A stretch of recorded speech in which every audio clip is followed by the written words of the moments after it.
Que bom estar aqui, gente. Estou muito feliz mesmo. Tem alguém que está aqui pela primeira vez? Eu não estou vendo porque está muito escuro.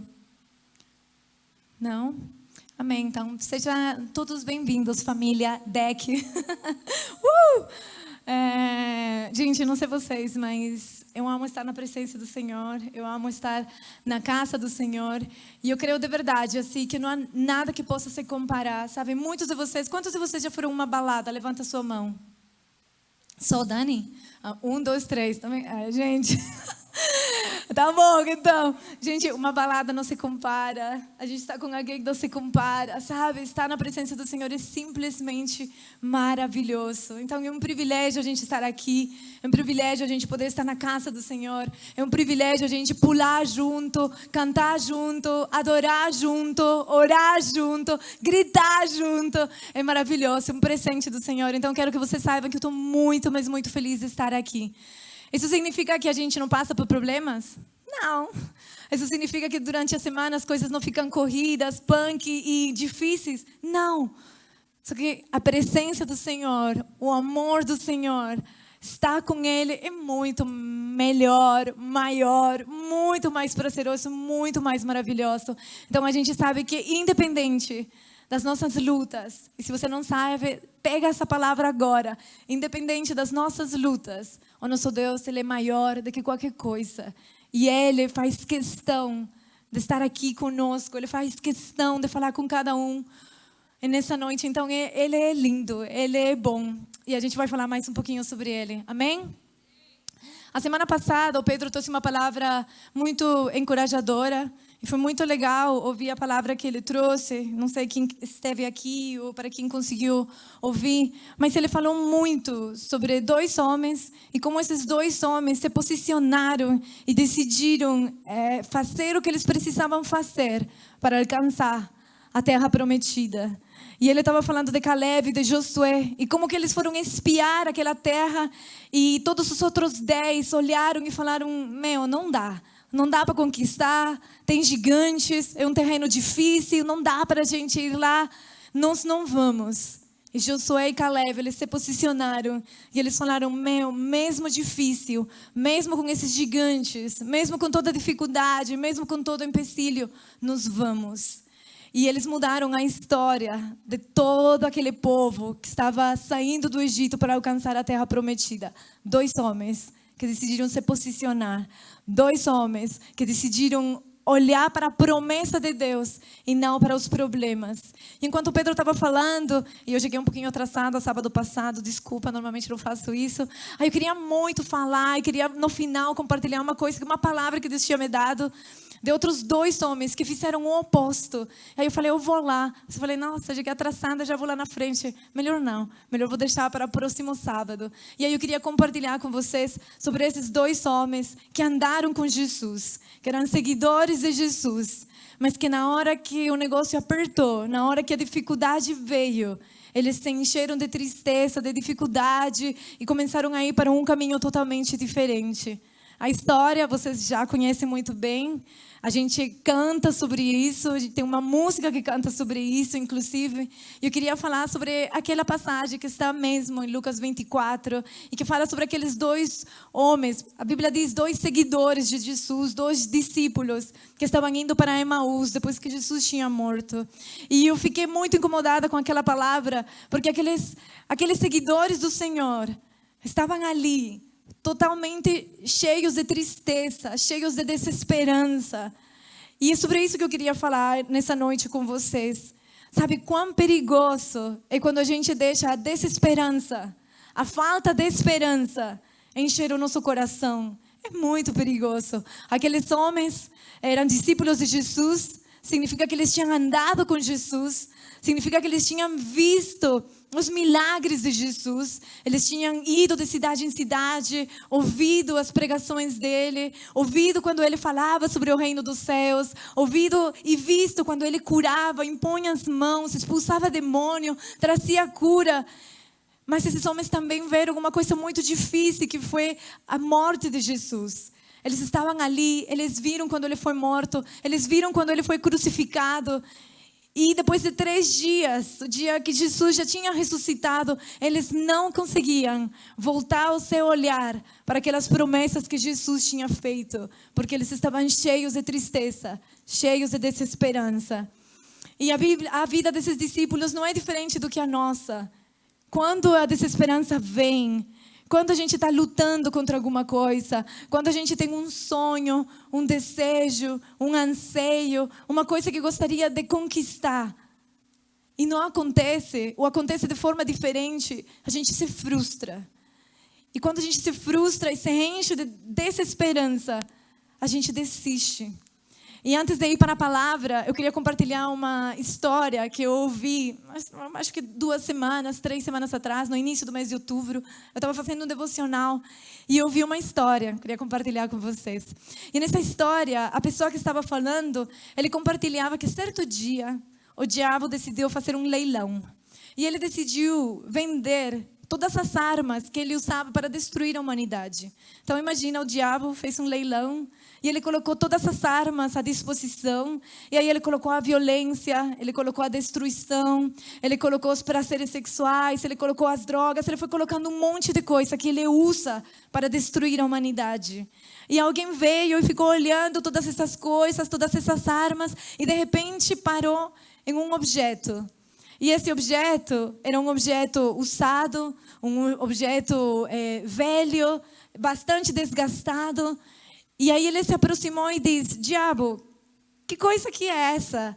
E ele falou assim: essa aqui é a desesperança. E ele perguntou: mas por que é tão caro? A comparação dos outros objetos já está velho, está sujo, está todo usado. Por que esse objeto aqui é tão caro? E aí o diabo falou para ele, rapidamente: esse aqui é o mais caro, porque quando eu consigo enfiar a desesperança no coração da humanidade, dos filhos de Deus, eles perdem totalmente a visão. A visão deles é totalmente ofuscada. Eles se esquecem, eles desistem.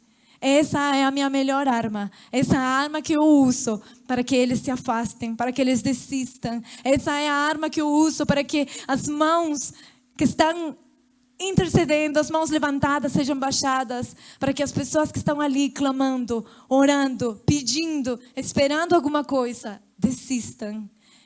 E quando eu ouvi essa história, eu achei muito forte. Eu falei: eu preciso falar sobre isso com vocês, comigo. A gente já sabe, quando Deus ministra alguma coisa no nosso coração, ministra primeiro com a gente. E Deus falou muito comigo sobre o que eu estava deixando encher o meu coração. Eu não sei se você já ouviu e muita gente fala: você não precisa colocar expectativas, porque se você colocar expectativas, você vai ser magoado, então é melhor não ter expectativa. É mais fácil, sim. Mas nós somos pessoas com emoções, com sentimentos, alma, espírito. Nós fomos desenhados para sonhar. Nós fomos desenhados para acreditar. Nós fomos desenhados mesmo para ter expectativas. A gente foi criada num paraíso, onde tudo era perfeito. Onde a gente, antes da queda, a gente era eterno. A gente andava com Deus em um lugar perfeito e maravilhoso que Ele criou para nós. Então, é normal da gente esperar coisas boas. É normal da gente esperar que as coisas mudem e saiam das coisas ruins para coisas boas. Deus nos desenhou daquela forma. Há uma essência em nós que vem de Deus, que olha para o eterno. É por isso que a gente não pode parar de sonhar. É por isso que a gente pensa no futuro e a gente olha para o futuro e fala: eu gostaria uma casa assim, eu gostaria filhos assim. Quando falo com a Marli quer 6 filhos, não imagina. A coragem de sonhar. 7 filhos, não imagina. Eu quero lá na frente casar, ter 7 filhos, um sonho ousado. Mas nós fomos desenhados para sonhar. E quando a desesperança toma conta da gente, a gente esquece de tudo isso. A gente desiste dos nossos sonhos. A gente desiste do que a gente gostaria de alcançar algum dia. Se a gente para de lutar, a gente diz: chega, nisso aqui não tem mais o que fazer. Esse sonho aqui não tem mais. O Vitor queria muito morar no estrangeiro, né? Ele falava: vamos morar no estrangeiro. Aí fui eu que falei: calma. Mas são sonhos, são muitos sonhos desses, vêm de Deus. Mas quando a gente vê a dificuldade, e você olha e fala: como que eu vou morar fora se eu não tenho nem $1 guardado na minha conta? E a gente começa a olhar para os problemas, e os problemas ficam tão grandes que a gente desiste. Então eu queria falar sobre isso com vocês. Claro, não desista de sonhar, não desista das promessas que Deus derramou sobre a sua vida, não desista do que Ele tem. Sabe, porque se Deus falou, Ele é fiel para cumprir. Isso está na Bíblia. O que Ele começou, Ele termina. Ele jamais faz as meias, sabe? Ele não faz na metade. Ele faz de forma completa. Muitas vezes não é da forma que a gente espera. É de uma forma muito melhor, como Ele sonhou e como Ele desenhou para nós. Mas a gente precisa permanecer. Acho que a pregação do Pedro, o nome dela, era permanecendo fiéis. A gente precisa permanecer fiel. E se há uma coisa que vai tirar você para sair do caminho da perseverança, do caminho da fidelidade, do caminho de estar ali fiel, é a desesperança. Então, se há pelo menos um pouquinho de desesperança em você nessa noite, nós vamos orar para sair daqui cheios de esperança. Porque sabe o que a palavra diz? Que o próprio Jesus, que o nosso próprio Deus, Ele é a esperança que jamais nos decepciona. Isso está em Romanos 5. Fala lá que Ele é a esperança que jamais nos decepciona. E Ele está falando em um contexto de perseguição e de tribulação e de dificuldade. E ainda assim, Paulo fala em Romanos 5, a esperança jamais nos decepciona. Se você quiser, depois você pode buscar. Então, nós como filhos, nós como seguidores de Jesus, nós como os discípulos dEle, nós precisamos estar cheios de esperança. Porque aquele que a gente serve, aquele que a gente segue, Ele é a própria esperança. Amém? Então eu queria ler rapidamente com vocês essa passagem. Ela está em Lucas 24. Vou no meu celular, amém? Porque acho que meu púlpito está muito pequenininho para a Bíblia, ela é pesada. Vou ler a partir daqui. Lucas 24. Ela é uma passagem bem conhecida e fala o seguinte, a partir do versículo...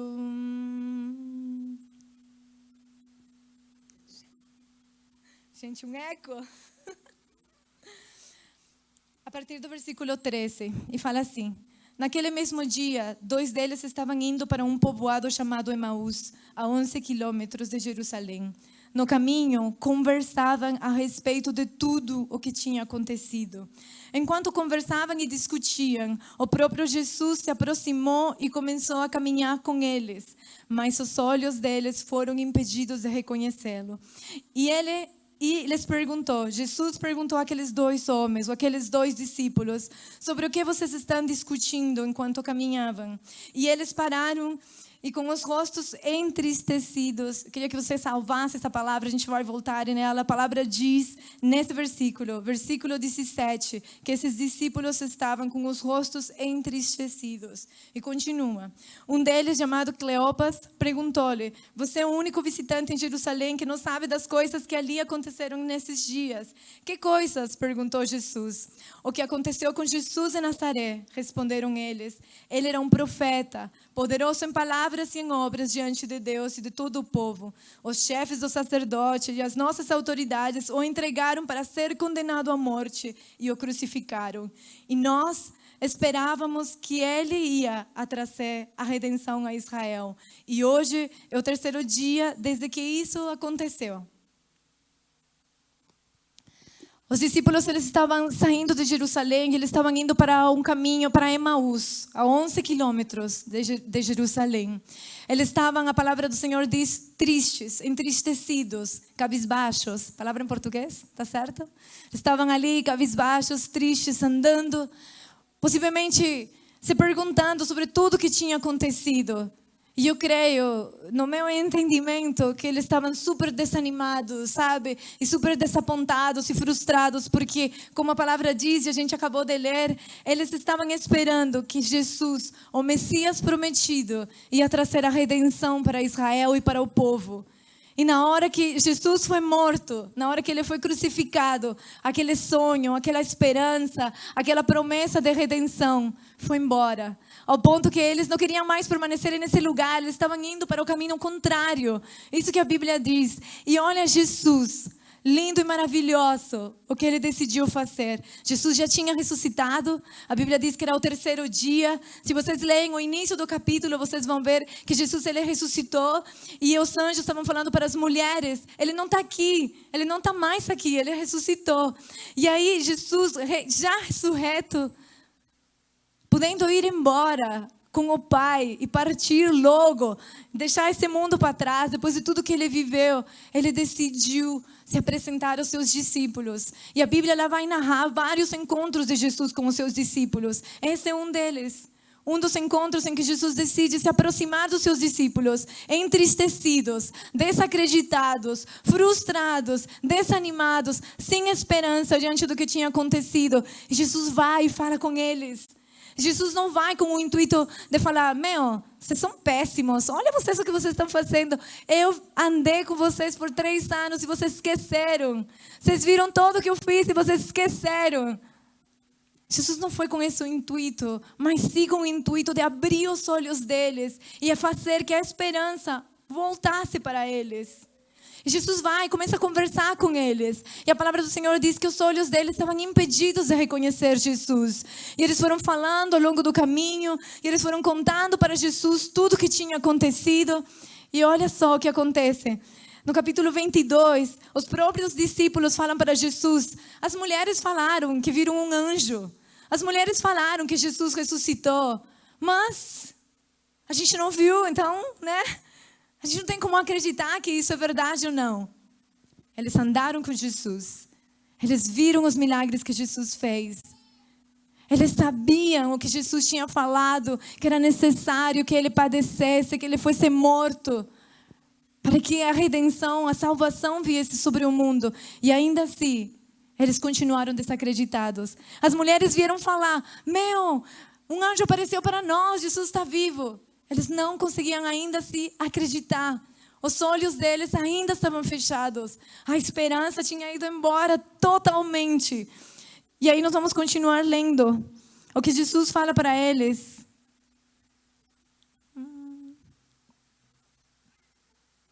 Estava na minha Bíblia, gente, desculpa, eu perdi. E aí Jesus fala para eles que vocês são tolos. Acho que essa está na minha outra versão. Alguém achou esse versículo? Alguns dos nossos companheiros.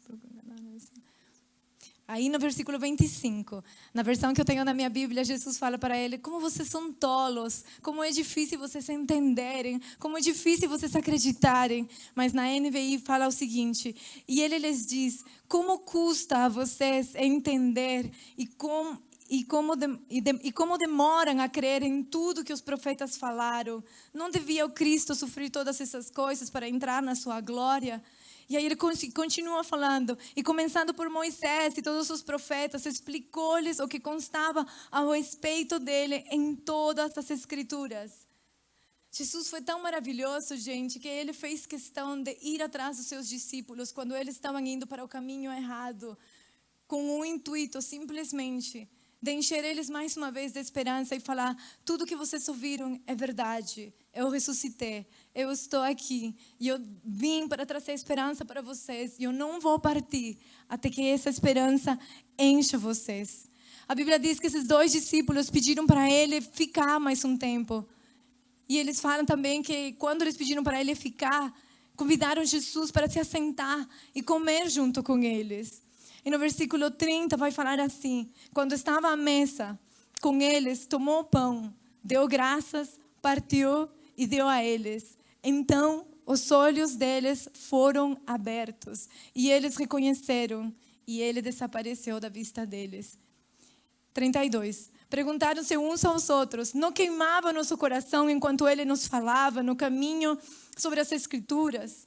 Levantaram-se e voltaram imediatamente para Jerusalém. E ali encontraram os 11, que estavam também reunidos. E disseram a eles: é verdade, o Senhor ressuscitou e apareceu a Simão. Aleluia! Jesus fez questão de ir até eles. Jesus fez questão não de repreendê-los, mas sim de lembrar a eles as suas promessas. Aquilo que ele já tinha falado, aquilo que ele já tinha decretado, aquele que não somente Jesus tinha compartilhado com eles, mas também tudo que tinha sido escrito a seu respeito no Antigo Testamento. Os discípulos, eles não tinham a Bíblia que nós temos hoje. Eles tinham o Antigo Testamento, a lei de Moisés, os profetas. E Jesus fala, vocês já ouviram falar sobre isso?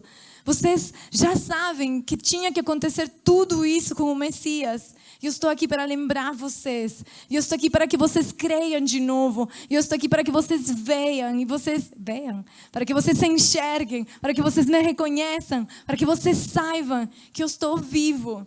Que eu vim sim para trazer salvação.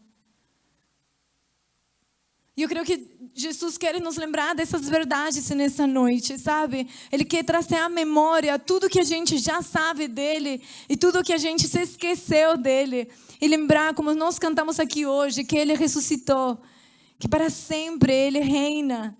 Sabe? Que ele veio trazer salvação para cada um de nós. Que ainda quando os nossos olhos não conseguem enxergar o que está acontecendo, ele é a nossa esperança. Ele é a nossa fonte de esperança. E lá em Romanos 15 tem uma passagem muito interessante que também fala um pouco sobre essa esperança que Jesus é nas nossas vidas. Paulo estava falando com a igreja naquela época, existia muita divisão e ele queria deixar bem claro quem que era Jesus para aquela igreja. E em Romanos 15 fala o seguinte, 15:13, não sei para quem quiser procurar depois. Romanos 15:13. O Deus da esperança os encha de toda alegria e paz por sua confiança nele, para que vocês transbordem de esperança pelo poder do Espírito Santo. Então Paulo está falando para aquela igreja que o Deus que nós acreditamos, ele é um Deus que é a fonte de toda a esperança. E que nós precisamos confiar nele, e que nós precisamos acreditar nele, e que nós precisamos voltar os nossos olhos a ele, porque ele é real, porque ele vive, porque ele faz questão de vir atrás da gente quando a gente está desistindo do caminho. Aqueles discípulos estavam indo embora, aqueles discípulos estavam fechando esse capítulo das suas vidas. Aqueles discípulos estavam desistindo de tudo aquilo que Jesus tinha falado, tudo aquilo que Deus tinha prometido. Eles estavam desistindo, eles estavam indo para Emaús, eles estavam indo para outro lugar. Perceba que eles não estavam com os outros discípulos, eles estavam longe dos outros discípulos. Eles estavam indo para outro lugar, totalmente desacreditados. E Jesus, longe de partir e ir embora para casa com o Pai, decidiu e fez questão de se apresentar a cada um deles e falar: eu estou vivo, eu ressuscitei, eu morri sim por você, mas eu estou vivo. E eu estou vivo para fazer que cada uma das promessas que foram prometidas, que foram decretadas lá no Antigo Testamento se cumprissem. E em mim tudo isso se cumpriu. Jesus é maravilhoso e nós precisamos começar a reconhecê-lo. E eu quero mesmo assim, declarar que ainda que você passe por muita dificuldade, que ainda que você pense em desistir milhares de vezes, Deus vai estar sempre ali do seu lado. Jesus vai estar sempre com você. E Ele vai fazer questão de, dia após dia, atrair você para a presença dEle. E dia após dia, lembrar das suas promessas divinas. Mas você precisa fazer o que aqueles discípulos fizeram. Eles ouviram. Eles ficaram com Jesus. Eles queriam saber mais. Eles começaram a falar: você não sabe o que aconteceu. E eles começaram a ouvir o que Jesus tinha para falar, ainda sem reconhecê-lo. E pouco a pouco, o Espírito foi abrindo os olhos deles. Então eu não sei o que você precisa para que os seus olhos sejam abertos. Mas eu quero hoje lembrar você das promessas do Senhor. E quão perigoso é você deixar essa desesperança, essa falta de fé encher o seu coração. Não vai levar você a nenhum lugar. Perceba que depois que eles abriram os seus olhos e que eles reconheceram Jesus, a palavra do Senhor diz que eles voltaram a Jerusalém. Eles estavam indo em um caminho e Jesus fez que eles mudassem a rota e eles começassem a entrar de novo no propósito. Eles estavam desistindo, eles estavam pulando do barco, eles estavam falando: não, tem mais nada a fazer aqui. Eu estou indo embora. E Jesus diz, tem sim. Tem muita coisa para fazer. Tem sim, eu estou vivo. Tem sim, tudo que foi prometido foi cumprido em mim. E eu quero continuar fazendo através de vocês. E aqueles discípulos mudaram a rota. Voltaram a Jerusalém e se reuniram com os demais discípulos. E depois continuaram falando de Jesus e começaram a falar, é verdade, Ele vive. É verdade, Ele está aqui. É verdade, Ele ressuscitou. É verdade tudo que foi prometido. É verdade tudo que foi profetizado. E começaram a se reunir com os demais discípulos. E esse já é o final do capítulo do livro de Lucas. E lá na frente vai falar sobre o Espírito Santo. E como esses discípulos foram enchidos do Espírito Santo para fazer muito mais e além. Para cumprir tudo aquilo que Deus prometeu. Mas se aqueles discípulos não tivessem mudado o caminho e tivessem desistido, com certeza eles não teriam experimentado daquele encher do Espírito Santo, daquele poder do Espírito Santo, daquilo que Deus tinha para eles. Sabe, eu me lembro muito uma vez que eu preguei aqui sobre coragem. Eu estava falando sobre coragem, eu estava falando sobre Ananias. E como Ananias foi lá visitar o Paulo, morrendo de medo, mas ainda assim ousado e com coragem, porque ele tinha tido uma visão de ir até lá. E porque ele fez isso, Paulo se tornou quem se tornou. O maior abridor, não é, né? O maior plantador de igrejas da história. E a gente tem um monte de livros da Bíblia por causa dele. Porque um homem foi corajoso o suficiente para permanecer e fazer aquilo que Deus tinha pedido para ele fazer.